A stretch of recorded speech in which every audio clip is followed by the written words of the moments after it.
Hello दोस्तों, इस video में डिस्कस करेंगे यार आपकी different types of machine learning. तो यार अगर मैं आपके टाइप्स ऑफ मशीन लर्निंग की बात करूं तो यार आपको पता ही है कि तीन तरह की होती है। One is supervised learning, another is unsupervised learning and third is reinforcement learning. ठीक है, अगर मैं आपकी सुपरवाइज लर्निंग की बात करूं तो यार जो सुपरवाइज लर्निंग का प्रिंसिपल है वो सेम उठाया गया है जैसे हम अपनी क्लास में पढ़ते हैं under the supervision of teacher. वहां से मतलब हम क्लास में करते क्या है, हम क्लास में एक टीचर के अंडर में पढ़ते हैं, मतलब टीचर हमें पढ़ाता है एंड टीचर हमको कुछ एग्जाम्पल्स देता है। देन हम उन एग्जाम्पल्स के बेस पे आपका जनरल रूल कुछ ड्राइव करने की कोशिश करते हैं कि उन एग्जाम्पल्स को हम अपनी रियल में कहाँ पर इंप्लीमेंट कर सकते हैं, कैसे इंप्लीमेंट कर सकते हैं, और अगर मैं उनको इंप्लीमेंट करूंगा तो मेरा आउटपुट क्या आएगा।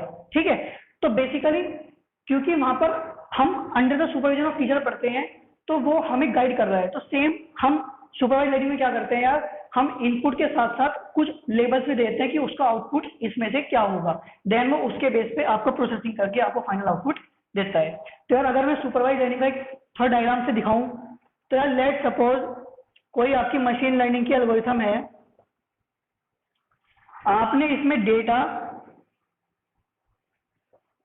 एंड टारगेट रेस्पॉन्स दोनों को एज ए इनपुट पास करा है किसी एल्गोरिथम में बाय इनपुट डेटा, और उसका क्या रेस्पॉन्स होगा वो भी। अगर मैं इस एल्गोरिथम की बेस पे आपका कोई मॉडल डिजाइन करता हूँ, प्रिडिक्टिव मॉडल डिजाइन करता हूँ, और अगर मैं देन उस प्रिडिक्टिव मॉडल को कोई नया डेटा देता हूँ, भाई ये तो मैंने पहली इनपुट में दे दिया, कोई डेटा दे दिया, उसका कोई रेस्पॉन्स दे दिया। अब अगर मैं कोई यहाँ न्यू डेटा इनपुट में देता हूँ, कोई नया डेटा, तो देन वो इन सब के बेस पे मतलब टारगेट रेस्पॉन्स के बेस पर प्रोसेसिंग करके मुझे आउटपुट में यार कुछ आपका रेस्पॉन्स मिल जाएगा। ठीक है, ये था आपका टारगेट रेस्पॉन्स, मतलब मैंने पहले ही कुछ इनपुट देता और टारगेट रेस्पॉन्स दोनों को एज ए इनपुट पास करा है आपकी मशीन लर्निंग एल्गोरिथम में। देन मैंने उस एल्गोरिथम की हेल्प से आपको कोई मॉडल डिजाइन करा है। उस मॉडल को अगर मैं कोई आपका नया डेटा इनपुट में देता हूँ तो देन वो आपकी टारगेट रेस्पॉन्स या फिर जब लेवल बोलते हो लेवल के बेस पे प्रोसेसिंग करके आपको एक रेस्पॉन्स या फिर आउटपुट आपको दे देगा। ठीक है, सर ये था कंसेप्ट आपका सुपरवाइज लर्निंग का। अब यार सुपरवाइज लर्निंग मैंने आपको बताया था कि आपकी ये दो कैटेगरी में डिफाइन है। एक है यार आपकी क्लासिफिकेशन एंड एक है यार आपकी रिग्रेशन। ठीक है, तो यार अगर मैं आपके क्लासिफिकेशन की बात करूं तो क्लासिफिकेशन में होता क्या है कि आपका सेट ऑफ इनपुट के बेस पर आपका कुछ कैटेगोरिकल रेस्पॉन्स आता है। मतलब जैसे यार अगर मैं बोलता हूं कि इज मेल स्पैम, तो इसका आंसर या तो यार यस होगा या नो होगा। ठीक है, ऐसे अगर मैं बोलता हूं कि यार विल इट रेन टुडे, तो इसका आंसर या तो यस होगा या फिर नो होगा। ठीक है, मतलब आपने कुछ इनपुट दिया और ये कुछ अलग अलग कैटेगरी थी, या तो यस आंसर था या फिर नो आंसर था, बट जो आंसर आएगा आउटपुट में वो सिर्फ एक आएगा इनमें से। तो कैटेगोरिकल रेस्पॉन्स आएगा, उन्हें बोलते हैं हम आपका क्लासिफिकेशन प्रॉब्लम्स। ठीक है, अगर लेट्स सपोज मैं आपसे बोलता हूं कि will mail is spam important और जंक।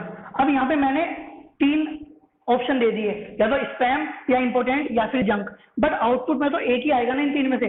तो यार जहां पर भी आपके कुछ कैटेगरी में ऑप्शंस होते हैं और कोई एक कैटेगोरिकल आंसर आपका आउटपुट में आता है, उन सारी प्रॉब्लम्स को बोलते हैं आपकी क्लासिफिकेशन प्रॉब्लम। मतलब जहां भी हमें कुछ इस तरह का प्रोसेसिंग करनी होगी वो सब आपकी क्लासिफिकेशन प्रॉब्लम के अंडर में आती है।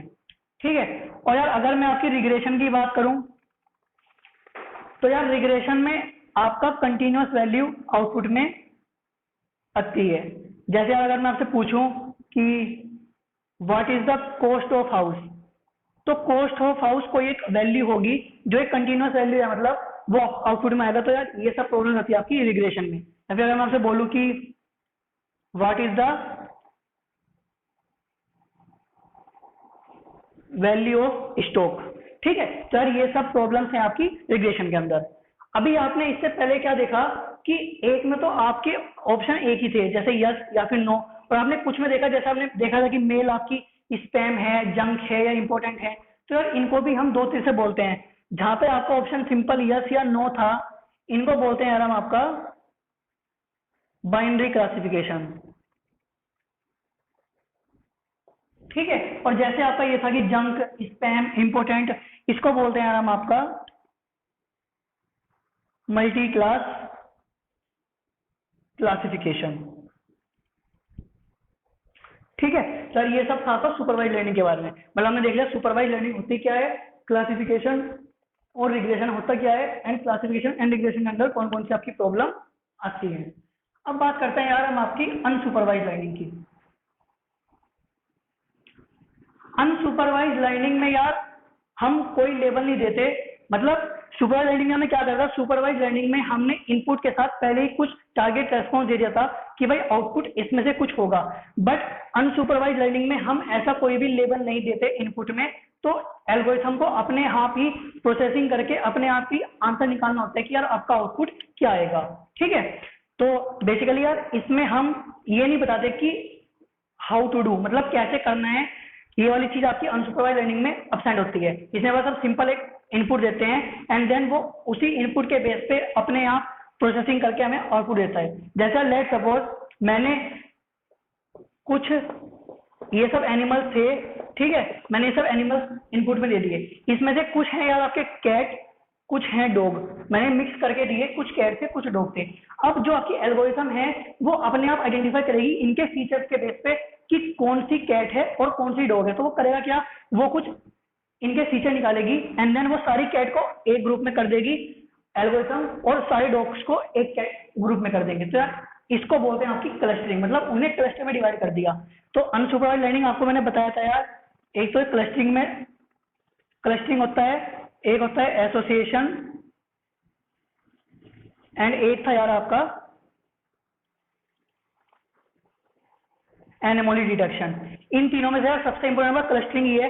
क्लस्टरिंग के ऊपर ही सबसे ज्यादा प्रॉब्लम्स इसमें पूछी जाती हैं। तो क्लस्टरिंग मतलब आपको कुछ सेट्स ऑफ इनपुट डेटा दिया हुआ है और आपको उस सेट ऑफ इनपुट डेटा को अलग अलग क्लस्टर्स में डिवाइड करना है on the basis of their characteristics और प्रॉपर्टीज। जैसे यार लेट सपोज मैंने आपको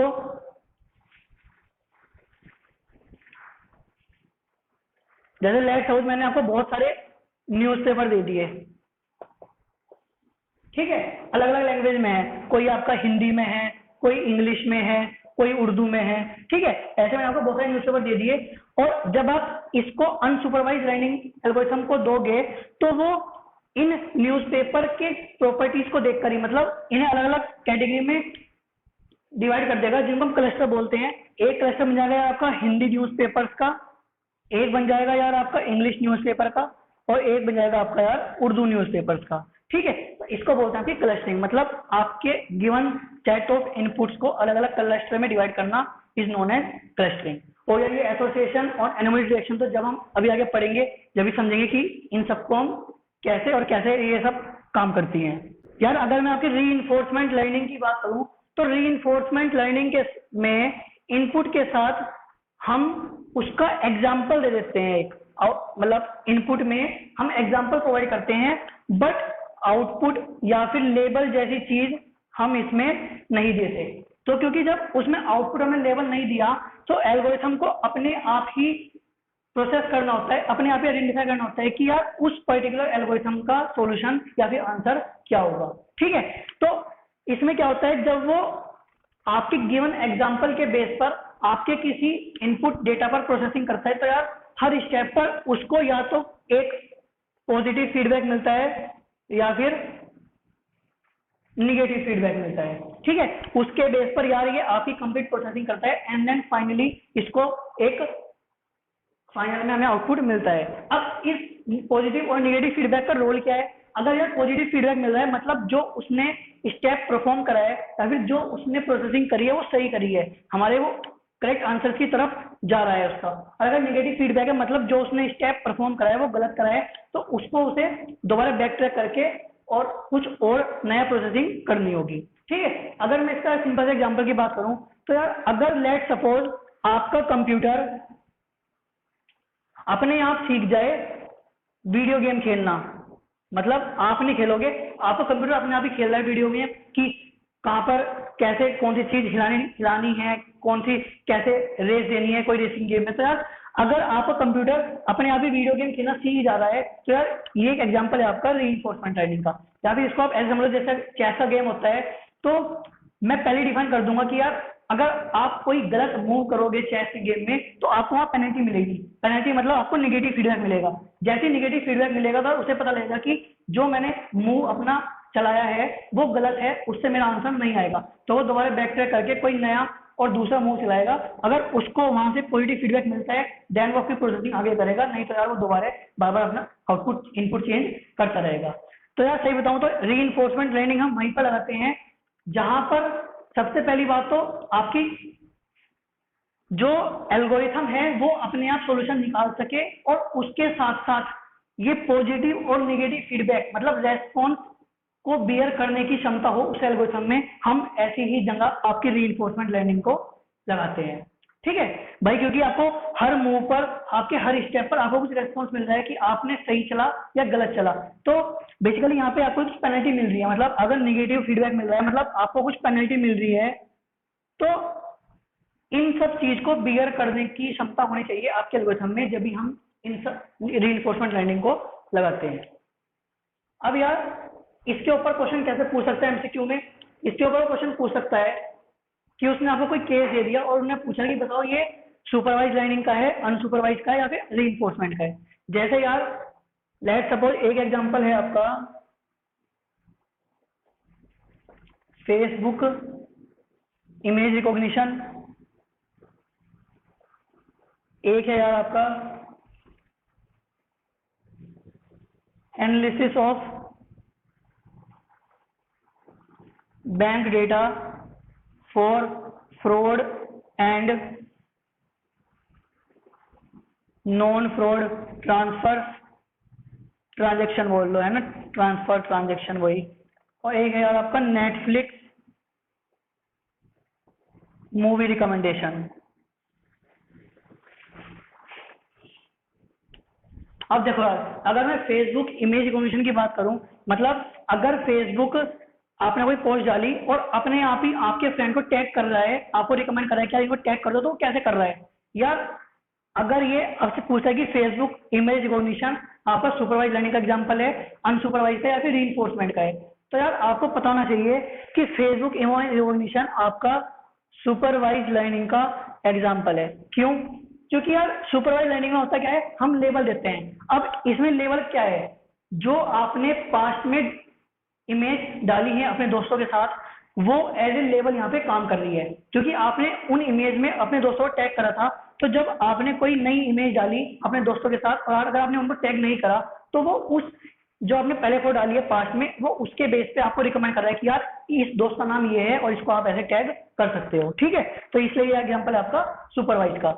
यार सेकंड एग्जांपल आपका analysis of bank data for fraud and non fraud transaction, मतलब आपको fraud transaction and non fraud transaction in दोनों को अलग अलग करना है। तो यार ये किसका एग्जांपल है? तो यार ये एग्जांपल हो गया सिंपल सा आपका अनसुपरवाइज लर्निंग का। और अगर मैं अनसुपरवाइज लर्निंग की बात करूं तो अनसुपरवाइज लर्निंग में भी यार ये एग्जांपल है क्लस्टरिंग का, क्योंकि आपको fraud transaction and non fraud transaction दोनों के अलग अलग क्लस्टर बनाने हैं। और अगर आपने एक बार दोनों के अलग अलग क्लस्टर बना लिए, देन आप किसी भी ट्रांजेक्शन को किसी एक पर्टिकुलर क्लस्टर में रख के आप बता सकते हो कि यार वो ट्रांजेक्शन आपकी फ्रॉड है या फिर नॉन फ्रॉड है। थर्ड है यहाँ पर नेटफ्लिक्स मूवी रिकमेंडेशन। अगर इसकी बात करूं तो ये भी आपका सुपरवाइज लर्निंग का एग्जांपल है, क्योंकि लेट सपोज आपने आज नेटफ्लिक्स पर कोई सॉन्ग सुना या फिर कोई मूवी देखी, तो जब अगली बार आप नेटफ्लिक्स ओपन करते हो तो जो आपने पास्ट में देखा है, मतलब जो आपने पास्ट में कोई पिक्चर देखी, कोई मूवी सुनी, कोई सीरीज देखी, उसके बेस पे ही आगे के जो रिकमेंडेशन होते हैं वो उसके बेस पे आते हैं। मतलब जो आप चीज पसंद कर रहे हो उसके बेस पे रिकमेंडेशन आते हैं। तो जो आपने पहले वहां पे देखा है वो एज ए लेवल काम करता है आपका नेटफ्लिक्स मूवी रिकमेंडेशन में। ठीक है, तो यार इसलिए ये भी आपका सुपरवाइज लर्निंग है। तो यार इस तरह क्वेश्चन आपके एमसीक्यू पूछ सकता है कि बताओ नेटफ्लिक्स रिकमेंडेशन आपका सुपरवाइज लर्निंग का एग्जांपल है, अनसुपरवाइज का है, रीइंफोर्समेंट का, या फिर किसी का भी नहीं है। तो आपको पता होना चाहिए यार ये एग्जांपल आपका सुपरवाइज लर्निंग का है। ठीक है, तो हम मिलते हैं फिर नेक्स्ट वीडियो में। इस वीडियो में इतना रखते हैं। तो दोस्तों अगर आपको वीडियो अच्छी लगी हो तो प्लीज़ वीडियो को लाइक करें, अपने दोस्तों के साथ शेयर करें एंड चैनल को सब्सक्राइब करें। Thank you.